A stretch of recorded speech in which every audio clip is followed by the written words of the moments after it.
Good morning, Yorkshire Classic Cars Limited fans. Welcome to instalment 3 of the 1100 floor sill repairs.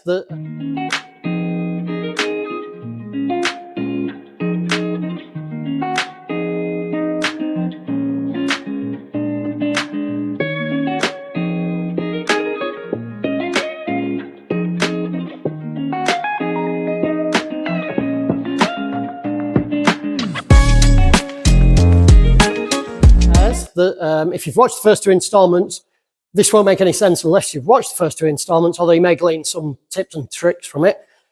Basically what we were up to was I'd cut the whole corner out of the car. The car came in, here she is. Sorry, I haven't got you on the old selfie stick, so I'm going to take you around and show you what I've been doing. So the car came in with some chunky patches on the floors. It looked like it had new floor sections in. I was starting to be dubious of that when I got it in and started having a look at some of the patches underneath. I removed a couple of patches. It turned out that the floor section was rotten all the way behind. There is a cross member there, okay, that connects to the back of the floor. And as you can see in there, I've had to remove that to make some sections in there. Now, the part that you can see there is what I welded up in the last section. That is the new inner sill. The section here that you can still see some rot in, obviously I only cut out what I'm repairing at the time. If you go too wild with this, you lose all the integrity in the car. So that is another little tip, actually. Do not take your angle grinder to every bit of rust in the car. Take it to which part you're doing at a time and keep the strength in the structure. The doors still close on this car. It's lovely, and I really have weakened it a lot there. I say I've weakened it a lot, the rust weakened it a lot, but obviously those areas that I've removed that were rusty were all the strength of this corner of the car. So I've done the heel board there. I've replaced the bottom section of that was all, it was just poor welding there that had to be removed. Sort of MOT quality welding. I call it MOT quality welding. It's the sort of thing people do just to get a car through a test. It's not a, that's not a sort of an insinuation about anybody who does MOT welding. It's just that, you know, a quick patch just to get it through is one thing, but repairing it properly can be quite something different. So I've done the inner sill, I've done that. I was left you with making the next section there, which will be the floor base, which you can see there. And the floor section, this comes up in an L section, actually. I checked out some floors just to make sure I was right here. And that piece there where the rust is in the corner here, that should actually just be an angle in there. That's a one-piece section. So if I take you around, hopefully you can see this. I've rolled a section here this morning. This is the repair section. There's going to be a small overlap on the inner sill, on the floor section. I've bent a lip on the top. I did that first. I then used a piece of pipe to make that radius there on the edge to match the radii on the car. Now then, always use a smaller radius. If you look at that, that sort of matches the radius of my welding bottle. You need to use a tighter radius because obviously the metal relaxes as you bend it. Again, I'm not a metallurgist, but I do know it does that. So I use a slight radius, and that literally has taken me, gosh, probably an hour or two to make that section, just to get that curve as right as I can.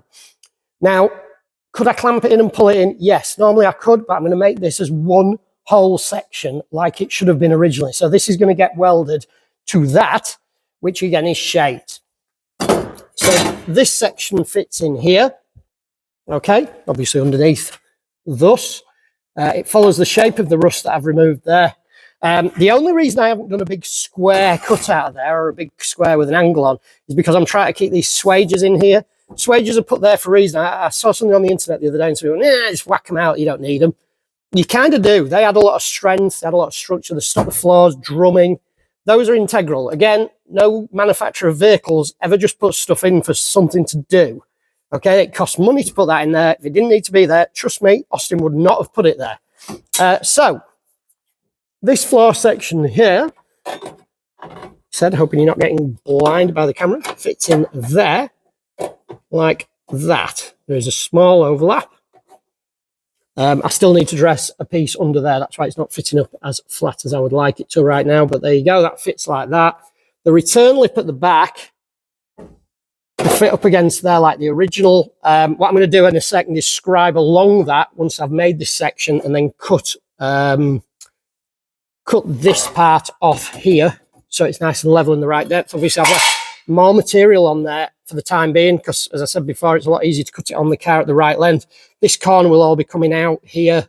This is all extra. I'll just put that in for now. And this section will clamp in here.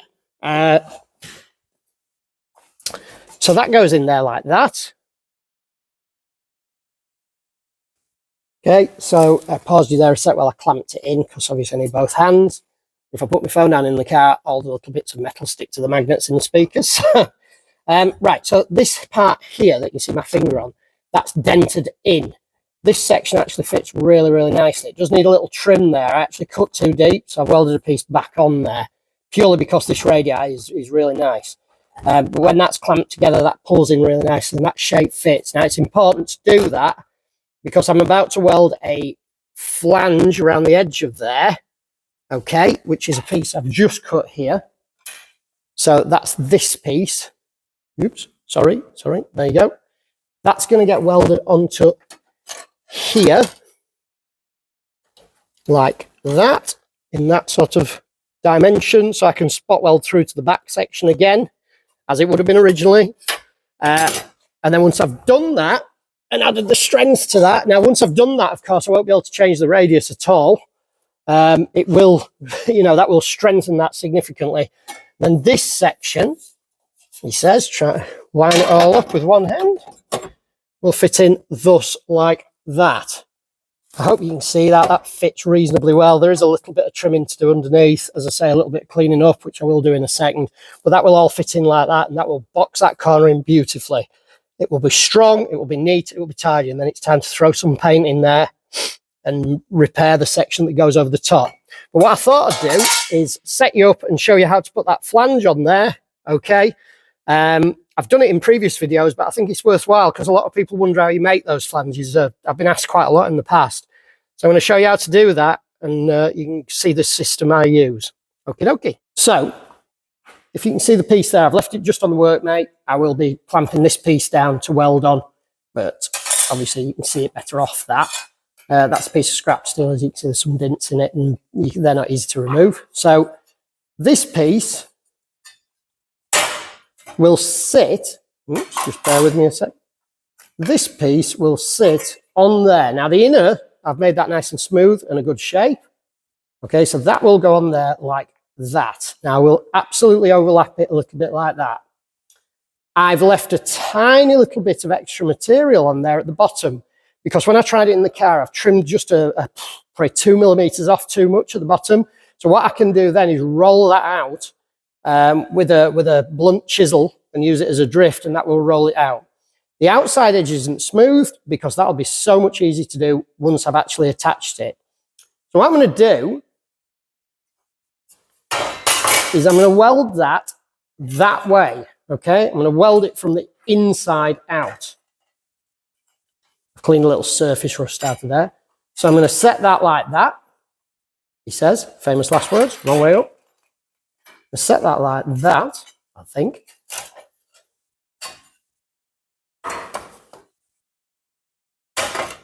Like that.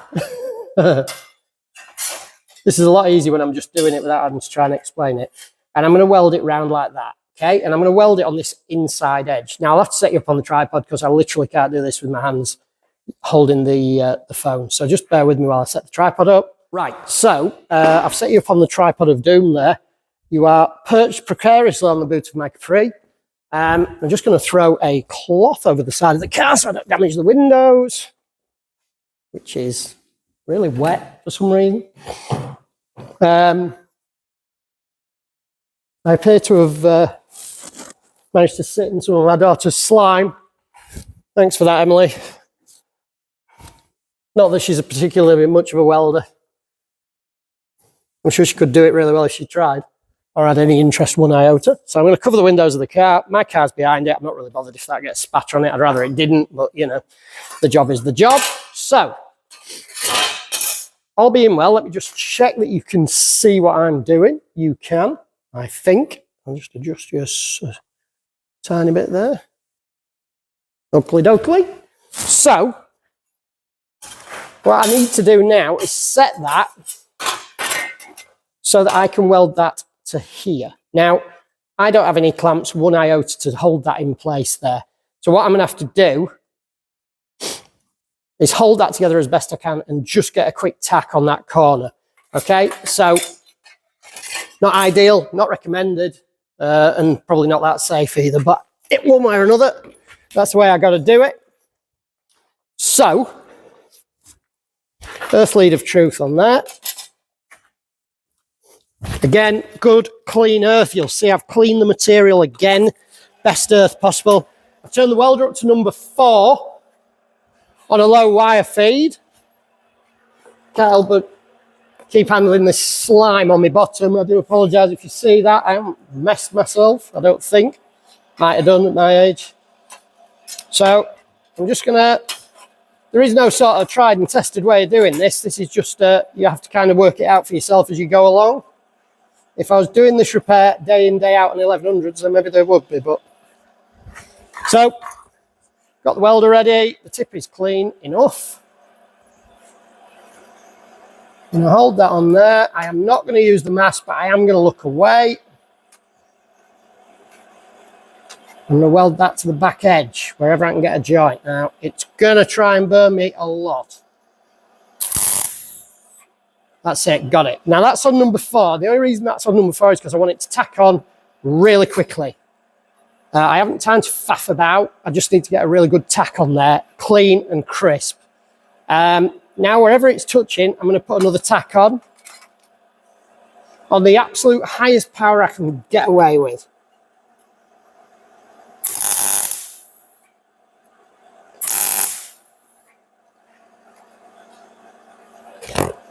Just going to adjust that ever so slightly.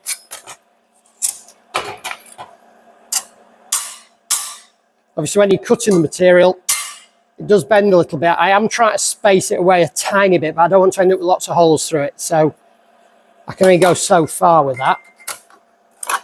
What I'm going to do is just use that to hold it in place rather than touching it. And get a tack on that end.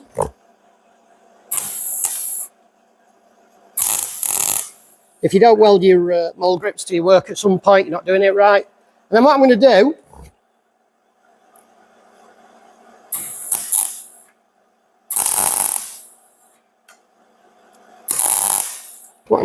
is just adjust that ever so slightly again. I want to carry as much heat into this material as I can when I weld it. And that's because I'm trying to get a burn through on the other side. There, you can see these lumps forming. I'll show you those in a sec. However, I am going to have to read the weld. So if it starts to burn too much, I'll have to slow down and stop and pause or maybe change location of the weld. However, here we go.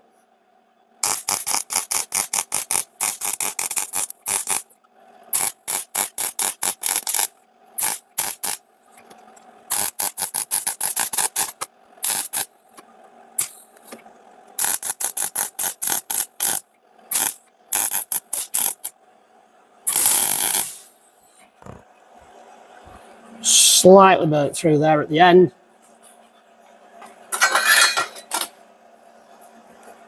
Always make your work in the comfiest position you can.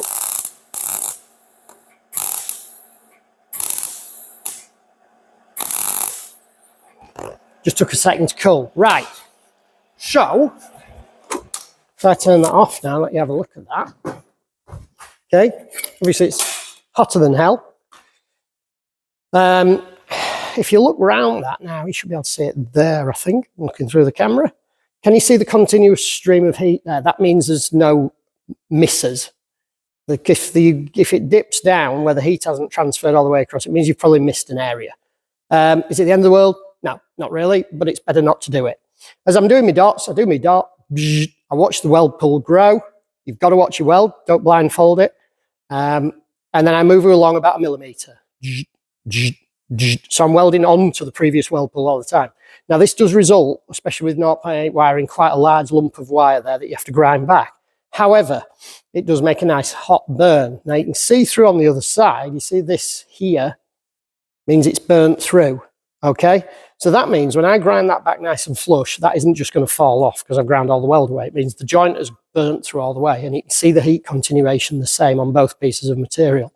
Now that isn't as much as I would normally like. So what I'm going to do is put a couple of little spots on the ends.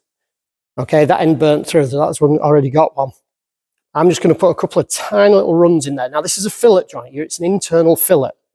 These two are at 90 degrees. That's called a fillet joint.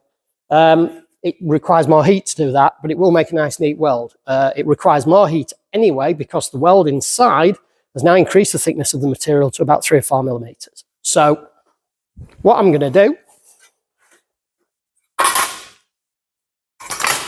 clamp her up, bob a couple of little tiny welds on that, just so I know it isn't going to fall to pieces on me. Safety welds, really, I'm pretty certain it won't, but it's just good practice. Okay.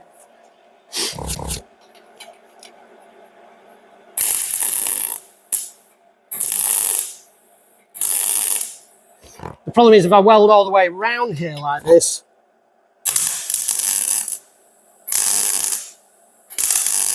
I can't get to punch my holes for my spot welds. And to be honest, it isn't how it should be. So I don't like to do it wrong, if you like.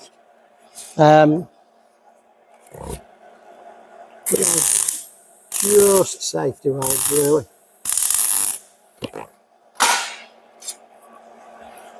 If I'd realised it wasn't going to burn through in advance, I would have put those on first because it would have held it in place easier. But that's just the way the cookie crumbles, I'm afraid. Right, so that's how to put a flange on your material. Now I can go with the angle grinder on that, clean it all up, okay, smooth on that side, smooth on that side. I don't technically need to go perfectly smooth on there because it's going in like that, and this is the plate that needs to. Oops, sorry, I'm gesticulating at my material here, and you can't see it. So hopefully you can see it there. So this side needs to be smooth because that's going flat up to the heel board. This side, it actually doesn't matter one iota, even if I didn't grind that off. But it's good practice to do it, and for the few minutes it takes, I'd rather it be correct. So I'll grind that off. You can watch that in a montage. Bear with.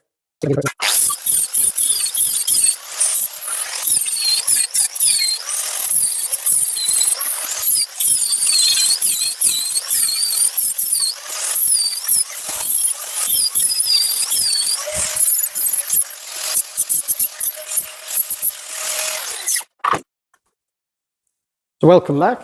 Hopefully you can see that.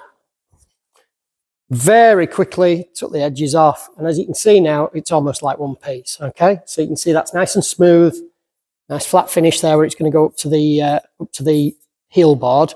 I'll show you that in a sec. I've radiused this corner just a bit neater now. As I say, I want to be able to move that ever so slightly there, so I may actually take this weld back out now. It's a good fix. You can't press that, you can't bend that. You could maybe fold it, stretch the metal there. So if you're good with a metal shrinker and stretcher, then you could have a go. But I think what you'd find is it'll get that thin, it'll split anyway. So what I tend to do is that. You could form it, you could split it and then weld it back up. It's going to go wiggly wobbly. You've a ton of grinding, you're going to be burning through. This is just a nice, quick, neat way of doing it. Right, let's try that in the car. So hopefully you can see I've got some new C&I goggles on today. Used my glasses yesterday. That completely ruined them. I forgot they were in my pocket, rolled on the floor under the car. They fell out, scraped them all over the floor. And at £700 a pair, kind of wish I hadn't done that. However, if I take you around the other side of the car, you should now be able to see that section in there. Okay, now I appreciate that front section there under the hole. Oops, excuse me while I kneel down. This part here needs trimming off. That isn't staying like that. That's just where I welded it. But there you can see the flange there now onto that back section. I will need to trim it off a little bit at the top. It doesn't fit there. That's just going to have to be a butt weld on there, I think, an internal fillet weld on there, because it sits level with the top of this part here. Slight oversight on my case there, but it doesn't matter one little bit at all. Because I welded it on the edge, this part actually needs to come forward a little bit, so the gap isn't as large as it looks down there either. It's just difficult to hold everything together whilst you're looking. So what I'm going to do now is weld that, mark and weld that to the floor section for here. But I need to clean off all these little bits of tags and things that are still hanging about and clean all the paint off underneath. And then off we go, ready to weld that together and then that in. Could I do it on the car like that? Yeah, I really could, easily as well. Is it easier and neater to do it off the car? Absolutely. If I feel it's going to pull it about too much and it isn't going to fit, I'll put it back in and I'll weld it up on the car and I'll tack it around the edges and seam weld down the edge. I can do that. But it's an upside down weld at the back of the inner sill section that I've put in that you can just see through the hole there. So it's a blooming sight easy to do it on the little bench there. Right, so let's get that cleaned and tacked up. I'll be back. So I'm going to draw the video to a close here actually, because time's getting on. And I haven't time to put this in today now, but that is the panel that I've made. Okay, so this section here is floor. The floor underneath still needs a little bit of cleaning up, but I might just do that before I leave and then I'll start gluing this in later. As you can see by the seam there, I've just put a small radius on there where I could. You can see the weld at the end there. I've welded that in the same way as I did the flange on the back. That's the shape that it's taken. Obviously, there's a little bit of a wibble in the floor section. It's not perfectly flat, but that will clamp up. I've got the curve there. I've added that little section in there, you can see, and the trim on the back. So if I now put that in the car, just move the light. You should be able to see how that fits. Just change hands, excuse me. So, oops. So that now fits in there, just like that. Okay. So I can see that. I'll just pause you there and put a clamp. Right. So if I can find the torch, there is the section in place. You can see that the lip edge here, the flange edge there. Oops. Let me just stick the torch up here. You can see how it extends a little further down. Obviously, I'm going to drill that and spot weld through. That will be tucked up a tiny bit on there. And then I can roll that edge over like it is here. You can see that. There's a tiny pinhole there. It's not actually rotten. I don't know how that's occurred. It's maybe where something's been welded and it's been pulled off, but I'll weld that up. I can put a blob of weld in there. That will weld fine. And this gap here, I will solid weld that. I'll fill that right up. And that will make that a very, very strong repair then, because this is like better than a spot welder. It's like a seam. You can see it's made a nice new box section in there. Here is the inner sill that extends down here. And that will be cut off approximately where I'm putting my finger across there. You can see where the existing panel was. I obviously don't want to cut to that, because once everything's moved a little bit, it might not line up, you see. So hence I'll leave all that extra metal on there, and then I'll just whip it off once it's once the sill and the closing panel is in place. Okie dokie. You can see where the sill sandwiches it there. Right, so if I jump up, take you around the other side. So sorry about this. I thought I'd already recorded this, and it turned out I'd clicked on the wrong thing on my camera. So there you go. There's the floor in. There's the section as it rolls around the existing floor. That curve there adding an awful lot of strength. It needs clamping together because, as you can see, there's a little bit of a gap in the middle. It's because the existing floor is wiggly wobbly there. The flange on the back has closed up lovely. That'll tap into there. Then I will weld on the inside and the outside of the floor section here. May just weld it on the outside actually, because the floor is good and solid where I've cut back to. And then I will replace the flange on there when I do the box section back in. But yeah, that's a really nice. I'm really pleased with that actually. I've put a small radius in there, as I said, and that makes a nice edge there now to work off and replace all the way down here. You can see that piece that was put in before and stitched in. I'm going to remove all that. All this is now much easier. The inner sill is just a straight flat section. This part is just an L section that just needs seam welding in, but not as high as the previous repair was. I'm just going to cut it out, probably about 3/4 of an inch from the floor, and then the edge of the floor out. And yeah, that should come out lovely actually. So yeah, I'm really pleased with that fit. Don't have time today to bob it in. However, I'll clean just up underneath the floor and I'll get that all welded in tomorrow, and that'll be beautiful. And I'll show you when it's done, and then we'll move on to the next section of the repairs, if anybody's actually watching my video this far.